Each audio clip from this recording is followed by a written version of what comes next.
यज्ञ वेदी में जो 3 स्टेप है, क्रमागत, काला, लाल और श्वेत, ये तीनों वेदी में जो 33 कोटि देवता होता है, जिसमें रुद्र है, आदित्य है, वसु है, ये सबका अलग अलग, अश्विनी कुमार है, ये सबका अलग अलग स्थान है, ये सब विराजमान है यहाँ पर। और मध्य भाग में केवल मात्र यज्ञ नारायण है। जितने भी आहुति जा रहा है सब यज्ञ नारायण को। गीता में भगवान ने कहा है कि चाहे तुम जिसकी भी पूजा करो, आराधना करो, आहुति करो, वो आएगा मेरे पास ही, डायरेक्ट नहीं जा सकता है। जिस प्रकार हम किसी भी पोस्ट ऑफिस का पिन नंबर दे, चाहे परघा का दे, बलियापुर का दे, झरिया का दे, डिगवाड़ी का दे, जिनागोड़ा का दे, लेकिन पहले कहाँ आएगा? धनबाद हेड ऑफिस में आएगा ना।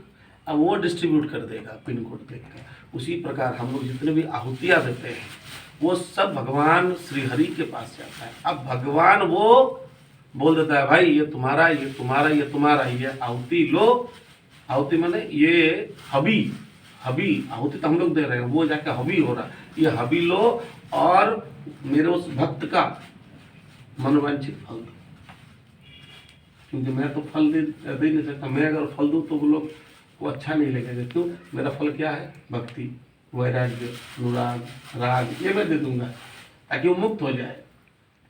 लेकिन संसार में है वो लोग को थोड़ा और कुछ चाहिए, है ना। मैं दूंगा तो आनंद दे दूंगा। आनंद मतलब सब चीज से विरक्ति आए, बेबी, बच्चा, घर, पैसा, एकमात्र मेरे ही चरणों से आनंद मिलेगा। लेकिन तुम लोग अपना अपना हवि लो और उनको मनोवांछित फल दो। किसी को पुत्र चाहिए, किसी को कन्या चाहिए, किसी को धन चाहिए, किसी को ज्ञान चाहिए।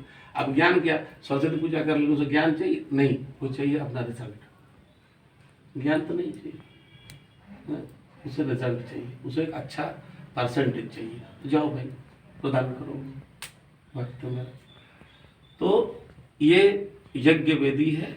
इसलिए यज्ञ वेदी में जो गिर रहा है, ये ऐसा ना समझिए कि हमारे गलती से गिर रहा है। कभी कभी देखिएगा, पूर्णाहुति किए, नारियल थोड़ा देर रहा, फिर गुड़ क्या के यहाँ, ये तो मतलब छोटा है इसलिए इतना बना हुआ। जो ओरिजिनल वेदी होगा, एक एक वेदी इतने का होगा, एक एक स्टेप, कम से कम, इससे अधिक भी हो सकता है, लेकिन कम से कम इतना का होगा। तो बहुत समय देखा गया, इसमें तो बहुत कुछ नहीं डालता है। जब हवन होता है उस लेवल का, तो उसमें सब कुछ डलाता है, गड़ी, छुआड़ा, मधु, बहुत कुछ डलाता है उसमें। तो कभी देखा गया कि कुछ लुढ़क के यहाँ आ गया, कुछ यहाँ आ गया, ये किसको गया? ये सबको, ये सब अपना अपना गया। और ये नाम प्रेम इसको समेट के नीचे गिरा दे रहा है और ऊपर चढ़ा दे रहा है। इसका मतलब किसी और का वाला ठो भगवान को दे दे रहे, अपराध है ना। ओम भू स्वाहा, ओम भुवः स्वाहा, ओम सत् स्वाहा, ओम आदित्यभ्यो स्वाहा, मरुतगणेभ्यो स्वाहा, अष्टवसुभ्यो स्वाहा, रुद्रेभ्यो स्वाहा, अश्विनी कुमाराय स्वाहा। ये हो गया 33 कोटि देवता। ये 33 कोटि, जितना नाम लिया यही 33 कोटि है। 33 कोटि का 33 करोड़ नहीं, वो करोड़ है, कोटि नहीं। कोटि यानी कक्ष, डिपार्टमेंट, 33 को डिपार्टमेंट। और रुद्र है इसमें, आदित्य है, वसु है, अश्विनी कुमार है और रुद्र है। बस 8 वसु, 8 वसु, 1 अश्विनी कुमार, 12 11 रुद्र और बाकी आपका आदित्य, ये मिलकर 33 है। ये 33 कोटि देवता है, ठीक है।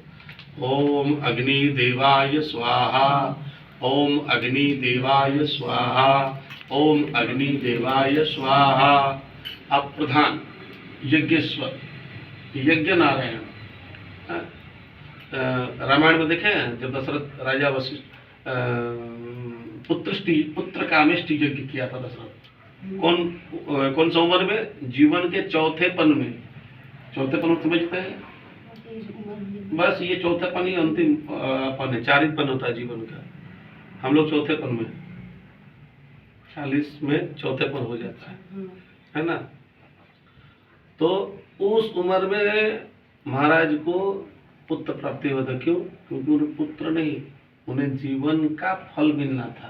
तो जीवन का फल पहला, दूसरा, तीसरा पन में नहीं मिलता है, कब समझ में आता है? जब सब कुछ खत्म होने लगा तब समझ में आता है। तो फल के इतना आसानी से मिले, इसलिए चौथे पद में हुआ। तो क्या पुत्र कामेष्टि जो किसने कराया था? वशिष्ठ जी गुरु है, वशिष्ठ जी नहीं कराया। किसने कराया था? श्रृंगी ऋषि ने कराया, श्रृंगी ऋषि। और जैसे देखिएगा जजमान बैठता है पूजा में, उस यज्ञ में जजमान नहीं बैठा था, राजा मुनि आहुति दीना लिखा है, मुनि स्वयं आहुति दे रहे थे। और यज्ञ के अंत में क्या हुआ? यज्ञ नारायण प्रकट हुए, यज्ञ के अंदर से यज्ञ नारायण निकले, चरु लीन हाथ में चरु लेकर। चरु क्या है? एक खीर, वो लेकर एकदम अमृत एकदम सोने के कलश में खीर लेकर प्रकट हुए यज्ञ नारायण। यज्ञ क्या यज्ञ? हम लोग करते खाली धुआं निकलता है। यज्ञ का बहुत महत्व है, वातावरण को शुद्ध कर देता है यज्ञ। लेकिन हाँ, अब क्या हो गया? अब रिफाइंड यज्ञ हो रहा है, तो कहाँ से वातावरण शुद्ध होगा? आम का लकड़ी, परात का लकड़ी, साल का लकड़ी, बेल का लकड़ी, पाकड़ का लकड़ी, गुलेर का लकड़ी, खैर का लकड़ी, अनंत का लकड़ी, अश्वगंधा का लकड़ी, आपान का लकड़ी, और गाय का उखला, कौन सा? इंडियन ब्रीड जो भारतीय नस्ल है, उस गाय का गोबर से। कौन सा गाय? जो चरता है, जो चारण करता है, कुट्टी खाने वाली, कुट्टी खल दाढ़ा मर्रा खिला के दिएगा इंजेक्शन फूड, उसका नहीं, जो नेचुरल है। उस गाय का जो उपला होता है, खंडा क्या होता है? घोइटा। उसके ऊपर जब शुद्ध घी गिरता है ना, तो जो रिएक्शन होता है उसमें ना कार्बन डाइऑक्साइड बनता है ना कार्बन मोनोऑक्साइड बनता है, डायरेक्ट ऑक्सीजन निर्माण होता है। केमिकल रिएक्शन करके देख लीजिए। इसमें क्या है? स्टार्च है, और इसमें क्या है?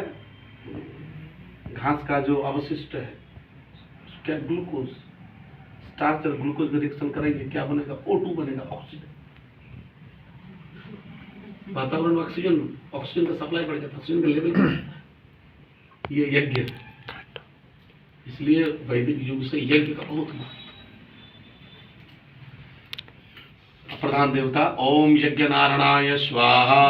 ओम स्वाहा बोलिए तो सब, ओम यज्ञ नारायणाय स्वाहा, ओम यज्ञ नारायणाय स्वाहा, ओम यज्ञ नारायणाय स्वाहा, ओम यज्ञ नारायणाय स्वाहा, ओम यज्ञ नारायणाय स्वाहा, ओम यज्ञ नारायणाय स्वाहा, ओम यज्ञ नारायणाय स्वाहा, ओम यज्ञ नारायणाय स्वाहा, ओम यज्ञ नारायणाय स्वाहा, ओम यज्ञ नारायणाय स्वाहा, ओम यज्ञ नारायणाय स्वाहा।